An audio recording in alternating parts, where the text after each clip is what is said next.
आज एक वीडियो आई है सचिन की कि किसी लड़की से बात कर रहे हैं और बात करके चीनू के बारे में बात कर रहे हैं कि भाई चीनू ने उस लड़की से 1 लाख रुपया लिया है। लड़की बोल रही है कि मैंने 18,000 रुपये ही मेरे को उसमें से रिसीव हुए हैं, जो वापस हुआ है सिर्फ 18,000 मिले हैं, बाकी के पैसे नहीं मिले हैं।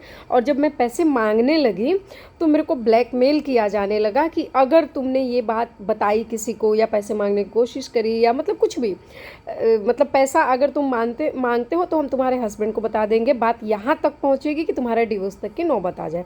पहली बात बहन जी, यहाँ पे आप भी गलत है थोड़ा। आपको पैसा जो है, पैसे का कोई भी लेन देन, चलो यार 200-400 रुपये बंदा इधर उधर कर देता है, 1 लाख 2 लाख रुपये 5 लाख रुपये की बात होती है तो आपको हस्बैंड को बताना चाहिए। बहुत बार ऐसा भी होता है कि भाई हम नहीं बताते हैं, तो नहीं बताते तो इसका नाजायज़ फ़ायदा मत उठाओ नेहा। आपके पास तो पैसा है, अभी आप तो करोड़ रुपए की मालकिन हो। आप बताती हो कि लाखों आते हैं, करोड़ों आते हैं, भाई हम किसी के जो है टुकड़ों पे नहीं जीने वाले, हम इसके मोहताज नहीं, उसके मोहताज नहीं।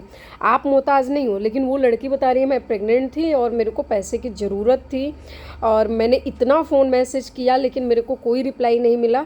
और जब मैं मांगने लगी पैसे तो मेरे को उल्टी धमकियाँ। गलत बात है, गलत तो आप वहाँ भी हैं गलत तो आप सचिन वाले मैटर में भी हैं, उससे आपको आज़ादी नहीं है, गलत आप वहाँ भी हैं।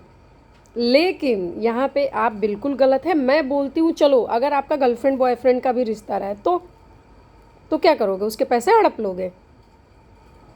गर्लफ्रेंड क्या उसने बोला था कि मैं तुम्हारी गर्लफ्रेंड हूँ तो फिर मैं ये पैसे वापस नहीं मांगूंगी, या तुम मेरे बॉयफ्रेंड हो तो तुम पैसे वापस? भाई वो एक अलग चीज़ है, वो पैसों का लेन देन है। वो तुमने अगर पैसा लिया है तो तुमको पैसा देना चाहिए, किसी का भी। देखो हम भी बहुत बार पैसे का लेन देन करते हैं, ऐसा नहीं मैंने लिया तो मेरे को याद नहीं है भाई मैंने कब किससे लिया होगा उधार।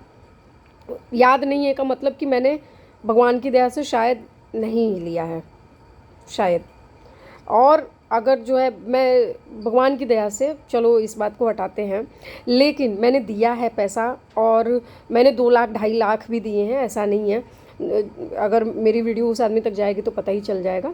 तो 2-2 2.5 लाख तक भी दिए हैं। हाँ 10-20 हज़ार 30 हज़ार 50 हज़ार तो चलो होता रहता है, लिया दिया है। भाई हमको ज़रूरत पड़ेगी तो हमको भी किसी से लेना है और सामने वाले को ज़रूरत है तो हमारे पास है तो दे देना चाहिए, चलो ठीक है, हम उन लोग को जानते हैं। लेकिन हाँ वो पैसा अगर मेरे घर में कोई जान जाए कि मैंने दिया है, मेरे हस्बैंड हो या मेरा भाई हो या मेरे पेरेंट्स हो, मेरे को अलग नहीं किया जाएगा। हाँ ये बात ज़रूर है, गुस्सा करेंगे कि भाई थोड़ा बता करके रखो, कम से कम जो हमको पता तो होना चाहिए कि हाँ भाई इस आदमी से, तो हम फिर बाद में बता देते हैं। मैं तुरंत तो मैं भी नहीं बताती हूँ, लेकिन बाद में बता भी देते हैं कि भाई ये है, ये पैसा इधर दिया हुआ है, ज़रूरत पड़े, हम अगर कल को कभी ना भी रहें, इस आदमी से तुम भी हेल्प ज़रूर लेना क्योंकि मैंने किया है इसकी हेल्प, ठीक है। हाँ अब ये बात है कि भाई पैसों का रिश्ता भी बहुत ख़राब होता है, ये सबको एक्सपीरियंस होगा कि आप दे तो देते हो लेकिन आप लेने जाओ तो मतलब क्या ही क्या सुनना पड़ता है, बहुत कुछ होता है। चलो ये मेरा टॉपिक नहीं है, मेरे से रिलेटेड नहीं है तो मैं इसके बारे में, पर मैं चीनू को और नेहा को बिल्कुल बोलना चाहूँगी कि भाई आपके भी घर में डिलीवरी हुई है, आपको भी पता है कि पैसे लगते हैं। चलो डिलीवरी नहीं भी हुई हो, मैं डिलीवरी की बात नहीं कर रही हूँ, प्रेगनेंसी की बात नहीं कर रही हूँ, मैं ये बात कर रही हूँ कि अगर किसी का पैसा है, उधार लिए हो, भाई आपको पैसा देना चाहिए। हाँ कोई मजबूरी है तो आप उससे टाइम मांग लो, डेट मांग लो, 2-4 दिन, 2-4 महीना, 1 साल, 2 साल, 5 साल, पर आप अपनी नीयत मत ख़राब करिए कि अगर जो है एक आपका बुरा टाइम था कि किसी ने आपकी हेल्प करी, लेकिन जब उसका ही पैसा उसको देना है तो फिर आप अपनी नीयत ही ख़राब करके बैठ गए, फिर आगे से आपको कौन ही देगा? कभी कोई नहीं देगा। तो आप नीयत मत ख़राब करिए पैसे के लिए। पैसा अगर आपने भाई लिया है उसको दीजिए, गलत बात है।